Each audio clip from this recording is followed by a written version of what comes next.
ഭക്തർക്കായിട്ടുള്ള മഹാദേവന്റെ സന്ദേശം എന്താണെന്ന് നോക്കാം.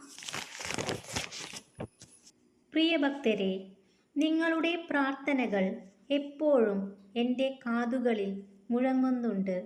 നിങ്ങളുടെ പ്രാർത്ഥനകളിൽ നിങ്ങളുടെ കണ്ണുകൾ നിറഞ്ഞൊഴുകുന്നത് നാം കാണുന്നുണ്ട്. നിങ്ങളുടെ ജീവിതത്തിലെ കഷ്ടതകൾ നാം മനസ്സിലാക്കുന്നു. അതെല്ലാം നിങ്ങളുടെ കർമ്മഫലം മാത്രമാണെന്ന് നിങ്ങൾ അറിയുക. ദുഃഖങ്ങൾ ഉണ്ടാകുന്നതും അതുകൊണ്ട് തന്നെ. നാം നിങ്ങൾക്ക് എപ്പോഴും പുതിയ വഴികൾ കാണിച്ചു തന്നു. എന്നാൽ നിങ്ങളത് മുഖവിലക്കെടുത്തില്ല. നിങ്ങളുടെ ഒരുപാട് സമയം നിങ്ങൾ പാഴാക്കി. എങ്കിലും നാം നിങ്ങളെ ഒരിക്കലും കൈവിടില്ല.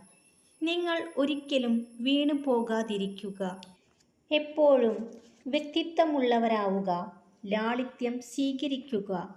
സ്വാർത്ഥത കുറയ്ക്കുക.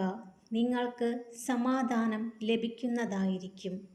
നിങ്ങളുടെ ജീവിതത്തിൽ പല ആളുകളും വന്നെത്തും.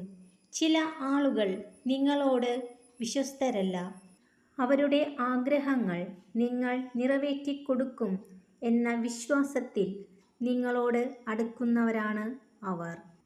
അവരുടെ ആവശ്യങ്ങൾ നിങ്ങൾ നിറവേറ്റിക്കൊടുക്കുന്നില്ല എന്ന് കാണുമ്പോൾ അവർക്ക് നിങ്ങളോടുള്ള വിശ്വാസവും മാറുന്നു. എപ്പോഴും നാം കൂടെയുണ്ടെന്ന് വിശ്വസിച്ച് മുന്നോട്ടു പോകുമ്പോൾ നിങ്ങളുടെ ലക്ഷ്യത്തിലേക്കുള്ള പാത തെളിയുന്നതായിരിക്കും. നിങ്ങൾ നിങ്ങളുടെ ലക്ഷ്യത്തിൽ എത്തിച്ചേരുന്നതായിരിക്കും.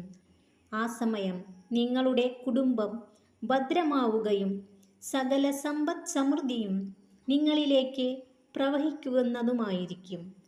എൻ്റെ അനുഗ്രഹം നിങ്ങളിൽ എപ്പോഴും ഉണ്ടാകും. ഓം നമഃ ശിവായ.